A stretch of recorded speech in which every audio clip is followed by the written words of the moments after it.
In this video, I'm showing you how to download the Epic Games launcher and then go and install it. If you're new to the channel, please go down below and hit that subscribe button. I really do appreciate it. And once you have done that, please go and leave a like as well, as it helps get this video to more people. So without any further ado, let's go and get into this. First thing you want to do is simply go and open up a web browser. So I'm using Google Chrome. So open it up and we're going to come to Google or just another search engine. Now, all you want to do is simply search for Epic Games. Now, even though when you know the site, I do recommend that you do keep watching, as I'm showing the full install process as well as how to create an account. So do keep watching. So here we are on the Epic Games website. So the first thing you want to do is simply go and click on sign in up here.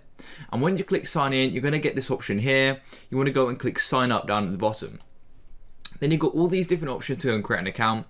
So you can sign up with Steam, with email, with Facebook, with Google, so many different options where how you can go and sign up. And basically, to be able to go and use games from Epic Games, you need to have an account. So go and create an account, and once you do, let's go and get signed in. So I'm going to sign into my account now.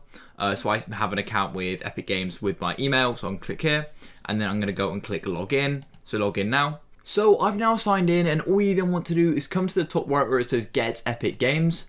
Click there, and then it's going to go and start a download. Now the download is going to be for your system, so because I'm on Windows, it's going on for Windows, but if you're on Mac, it'd be for Mac. So yeah, it's not actually that big of a download, simply because this is the installer. We're then going to be doing most of the downloading within the installer.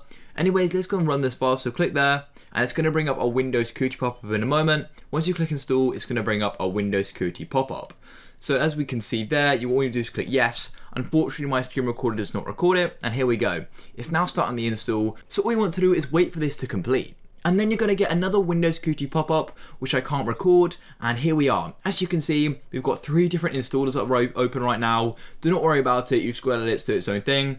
The other 2 will close automatically, and now it's downloading the full update from Epic Games, so it's getting the most recent update it has. As you can see, this is 400 megabytes, so the download speed may vary depending on your internet connection. Luckily for me, it's not too long. And now it's just installing the update and now verifying it, and now it's installing the prerequisites. So simply wait for this as well. So I just had another Windows 10 security pop up, and now the installer has actually disappeared. So all you want to do is continue to wait. You can close out of your Chrome download right now, and then we can go and wait. And then it's going to go and bring this up. As you can see, it's going to launch itself. So don't click anything. All you need to do is wait for it to bring it up as it's sort of finishing off the install. Then all you need to do is go and sign in with your account. So I'm going to click sign in with Epic Games, and I'm going to go and enter my login details, and then I'll catch up with you then. Now I just entered my 2FA code, and now it's going and launching it up. So it may take a bit longer to launch it the first time because it's simply loading the whole store and everything on Epic Games for you. And here we are. As you can see, we've got the store, and you've got your home, you've got your library, you've got the Unreal Engine. So the store is where you'll be finding all your games. Some of them are free, for example like Rocket League and Fortnite, but some of them you are going to have to pay for as well, so you can go and check that out. But anyways, this is pretty much the tutorial, guys. If you found it useful, please go down below and hit that subscribe button, leave a like, I'll catch you in the next one, peace.